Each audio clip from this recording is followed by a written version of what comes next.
నిత్యం కేసీఆర్ గారు ఒక మాట చెప్తారు. యువత రాజకీయాల్లోకి రావాలి, ప్రజాసేవ చేయాలి, ప్రజలతో మమేకం కావాలి, రాజకీయంగా యువత ముందుకు వెళ్ళాలి అనే ఉద్దేశంతోనే కేసీఆర్ గారు ఆనాడు ఉన్నటువంటి గ్రామ పంచాయతీల్ని తండాలుగా మార్చి ఈనాడు యువకులు చాలా ఉత్సాహంగా చాలామంది కూడా యువకులు ఈరోజు గ్రామ పంచాయతీలలో సర్పంచ్ అభ్యర్థులుగా గెలిచి వాళ్ళు సత్తా దాటుకున్నారు.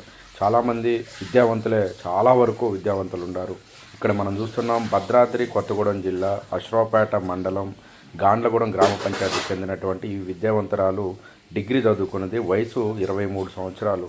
ఈ 23 సంవత్సరాల వయసులోనే సర్పంచ్ కావడం చాలా విశేషం. గ్రామ పెద్దలందరూ కూడా చాలా హర్షం వ్యక్తం చేస్తున్నారు. ఎందుకు అంటే కేసీఆర్ గారు గ్రామ పంచాయతీలను తండాలుగా మార్చిన తర్వాత వీరికి అవకాశాలు వచ్చాయని చెప్పి వాళ్ళందరూ కూడా చాలా ఆనందంగా ఫీల్ అవుతున్నటువంటి సందర్భం. కేసీఆర్ గారి సారథ్యంలో పనిచేయటం అనేది చాలా సంతోషకరమైన విషయం.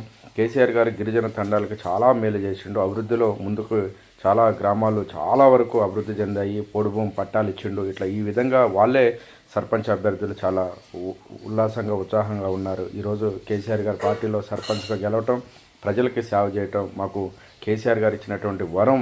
మాకు ఈ రిజర్వేషన్ తీసుకురాబట్టి ఈరోజు మేము ట్రైబుల్గా ఈరోజు సర్పంచ్ అభ్యర్థులుగా గెలవటం చాలా సంతోషకరమని